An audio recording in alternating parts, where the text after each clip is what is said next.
Hello and welcome to Photo Finds. It is the week of June 10th, 2014. I'm your host, Nick Russo. Once again, thank you for stopping by. We're going to go ahead and get started this week at Universal Studios, Florida. It's a simple week, but a very exciting week, and as you can see here on your screen, it's because we are at Diagon Alley, London, the waterfront, and, you know, we've been seeing London and Diagon Alley for a very long time, but guess what? The construction walls have come down. That's right. And what that means to us right now is not very much, except that we can see some things that we haven't been able to see in the London area until now, and that's exactly what Photo Finds is about. So without further ado, let's take a look at some of those things that we can now see. But before we do, I just wanted to take a look at the Twirl and Hurl ride over in Springfield on the way over to London. It is shut down right now because of the lightning. So there's just a quick tip. If you're in the park and it's lightning within 5 miles, they are going to shut down all the outdoor rides, including Twirl and Hurl, of course, all of the roller coasters as well.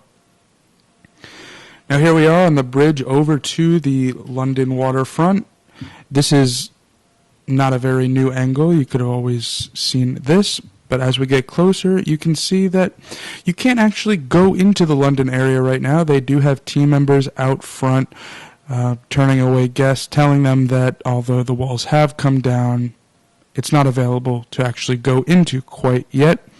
You can stand out there and take as many pictures as you want, though. I'm not really sure where these team members are from. They're wearing yellow. They're not from any particular attraction, nor do they work for the Wizarding World. I believe they might just be guest services members. Just more of them. Now here is a shot that we couldn't get before, a wide shot of, we're just going to get some wide shots of all the buildings out here on the waterfront. And we could see these from afar and from behind the construction walls, but now we can get a much closer look to those buildings. Now here is a vending booth, and this actually doesn't have any theming to the Wizarding World. If you could get closer. I don't want to zoom into this picture because it's not very sharp as it is, so we wouldn't really be able to see what that sign says anyway, but it actually just says that they're selling hot dogs and chips and soda right there. And they don't sell Muggle soda as they say in the Wizarding World, but I don't think that this London area is considered part of the Wizarding World, so booths like this out front are selling soda, Coca-Cola products, hot dogs. Another view from the back there. I saw a team member go in there moments before this shot was taken. Moving more toward the center of the waterfront. Now this is behind a black iron fence. They have this black iron fence around the yard here, and they don't have team members blocking off those areas because these fences are spiky and they have locked gates, so you can't climb over even if you wanted to. Here's a shot of Creature the house elf looking out the window as we saw a couple of weeks ago. So that's nothing real new, but I believe that compared to the video we saw a couple of weeks ago, Creature is looking more fluid now than he did before, not as robotic, and maybe less head movement. I could be imagining things. This is the first time I've seen him in the window in person, but it just seemed different to me than when I saw the video. Look at that. Here's a look at that fountain. It was functioning. They have the water running and in its fullest form, I guess you could say. Another shot of that, vertical shot of that. And plenty of places to sit around the fountain as well as around the area as a whole. Here's a look at the night bus. Now, it's rumored that they're going to have character interactions out here with the night bus. The night bus conductor and the shrunken head from the movie are rumored characters that you'll be able to interact with. And perhaps that's what this guy is working on here. He was crouched down underneath the steering wheel of the night bus working on some mechanics down there. That's what it looked like anyway. There's a wider shot of the night bus itself. And now I think what I was trying to do here was to get some shots of the different entrances that are going to be offered to actually go from London into Diagon Alley itself. It looked like there's going to be a ton of different entranceways. Now there's no signage up that says that, like this way to Diagon Alley, but it looks like there's an entrance on almost every one of these buildings around those brick walls there. So I don't know exactly how this will all work. There's a lot to be, discovered about this. But actually, if you look right there, you'll see that those bricks look like they're protruding out of the wall. I'm actually just noticing this right now as I look at this picture. But it looks like those bricks are protruding out, and that's looking like it's going to be the main entrance to Diagon Alley, like when Hagrid takes Harry through there in the movies. I'm just seeing that now for the first time. Okay. And just some more closer-up looks on these red doors over here. That looks like it could be another possible entranceway to Diagon Alley. And while we're on that note, let me point out that what we're seeing right now is not Diagon Alley. They are calling this area Diagon Alley, but we're only seeing the London waterfront. And as I said before, I think that the London waterfront area and Diagon Alley area are two completely different things. And this area that we're seeing now may not even be part of the Wizarding World. All right, and they have a telephone booth out there in front of the record shop and the train station there to the right. Now, I don't know if that station with the stairs is going to be an entranceway into Diagon Alley. I doubt it. That looks like it may just be a facade. There's a lot of vagueness to this episode. I know I'm saying a lot of just speculation, but I think that's what we're really all saying at this point. So you can't blame me for not having the answers, because none of us have the answers at this point. Unless you're working there, and they're not allowed to say anything. The Screed and Sons bookshop. And now we're going to get a look at this crowd out front of the King's Cross station. Now that the walls have come down, everybody is taking full advantage of getting as close to King's Cross station as possible. I think that what they were expecting was a soft opening, but the team members out there made it very clear that they were not going to have a soft opening on this particular day. Here's a look at some of the wardrobe that the team members at King's Cross are going to be wearing. We'll see a closer up look in a moment of that. There's a wide shot of King's Cross. And here's a look at the entranceway. It looks like it's themed to a London train, but of course over to the right it has the posted wait time. Doesn't look like there's an express entrance. I don't think there will be. There is not one for the Forbidden Journey, and I doubt there will be one for Gringotts or for the train itself ever. Here's another shot of the team member out there in wardrobe. It looked like the only reason this team member was out there was to be showing off the wardrobe, to be honest with you. She wasn't even interacting with guests. Here's a look inside of King's Cross. Now, if you look up there, it says check-in rental prams here. And those are rental strollers that you can rent from Universal and I guess take on the train to bring with you over to Islands of Adventure. Still no word exactly on how that's going to work. Like I said, vagueness, mystery.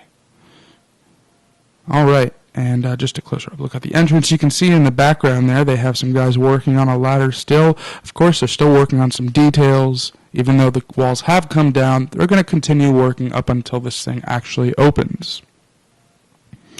Closer up look on the wait time sign, and we're going to get a closer up look on the warning sign here. There's not many warnings. In fact, it's probably the least amount of warnings you'll see, because it's a transportation ride. This is the Hogwarts Express, and they don't have any warnings for pregnant mothers or guests with heart, neck, back, or other physical conditions. So pretty much it's just saying if you have any sensitivity to fog or motion sickness issues, to keep that in mind. But even motion sickness, I doubt that'll be a huge issue on this ride.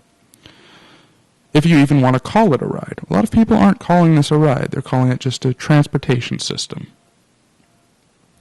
Just another wide shot at the London waterfront itself. Here's a look at the Hogwarts Express in the background there. We've been seeing that for a while. Now you'll notice that brown wall, that brown brick wall. The purpose of that brown wall is not to fool us into thinking that that's actually part of the train station from this point of view, but it's to give the illusion that you're leaving London while you're on the train. My guess is that you'll be looking out actual windows as you go by this brick wall on the train. And once you're past the wall, the projections, the augmented reality screens will come on the train, and that's where your journey will start. Some more shots of the crowd awaiting that hopeful potential soft opening of the Hogwarts Express. I don't know if it happened. Maybe it did, maybe it didn't, but I left because it started raining. Here's a look of the extended queue that they'll put out when lines are particularly long, like on opening day. Now, this is not going to do anywhere near justice to what the lines are going to be like on opening day, but that's a different story, and I'm sure we'll all find out what that's going to be like very soon. As I mentioned, Twirl and Hurl was closed just moments ago, but I looked across the lagoon and it had opened back up within about 15 minutes, and that just goes to show how fast things can close and open around Universal and theme parks for that matter. Here's a pontoon boat. They had some maintenance crews out there, perhaps getting ready for tonight's show or just doing some touches on the Universal projection signs there for the cinematic spectacular. Here's a look at the hump over by the Gringotts, Escape from Gringotts, and over to the left of Fear Factor. This is merely to block out view of the show building from guests. Over to the left of that mound is an employee entrance, of course blocked off to guests. And just this shot kind of shows that now that the construction walls have come down in front of the London waterfront, the park is now once again completely rounded out as it was when Amity was open, and it feels good. We kind of get some closure, to be honest with you. Alright guys, that's going to do it for the main photo tour, which brings us of course to our weekly rewind, where we take a look back on the last 2 weeks of our Twitter feed. If you don't have a Twitter, this works great for you. If you do have a Twitter, then you're just getting a reminder of everything you saw on our feed. Our friends help us out sometimes with this. Let's get started right away on Tuesday, June 3rd. Thanks to Simon Kirby, we saw that at only 9:20 a.m., only 20 minutes after the opening of Magic Kingdom. The Seven Dwarfs Mine Train had a wait time of 75 minutes. That's nothing untypical for a new attraction, but an interesting reminder nonetheless. Now on Wednesday, June 4th, a new billboard containing the Tower of Terror was spotted. A new test track billboard was also spotted elsewhere, so let us know if you've seen any other billboards for any other attractions in the area. Perhaps they're going on a new marketing campaign for their biggest attractions. New and improved. On Thursday, June 5th, on this particular exciting day, we received full details of a new project that will result in the world's tallest roller coaster right here in Orlando. During a press release, we found out that the project will be a polar coaster, which will be called the Skyscraper. The entertainment complex that it will be homed at will be called Skyplex, and the project is scheduled to be finished in 2016. On Friday, June 6th, thanks to Melly Baby, we saw these new Homer mugs for sale at Springfield within Universal Orlando. On Saturday, June 7th, thanks to BioReconstruct, we saw a picture of some new construction walls over by Innovations in Epcot. No word yet on what's going on there, but we'll surely keep you posted. On Sunday, June 8th, the new Marketplace Co-op opened in downtown Disney. The shop acts as kind of a testing space for new products and contains 6 different boutiques featuring merchandise exclusive to Disney parks. And finally, guys, on Monday, June 9th, with the launch of the brand new Universal app, we saw that Diagon Alley is already, in fact, featured within it. So that's good news. It's official. If it's on the app, it's official. Just like I said last week. If it's on the map, it's official. If it's on the app, it's official. Well, that's going to wrap it up for this week in our weekly rewind, which means that's going to do it for us entirely for Photo Finds this week. Thanks for watching, as always, guys. And until next week, have fun. Bye.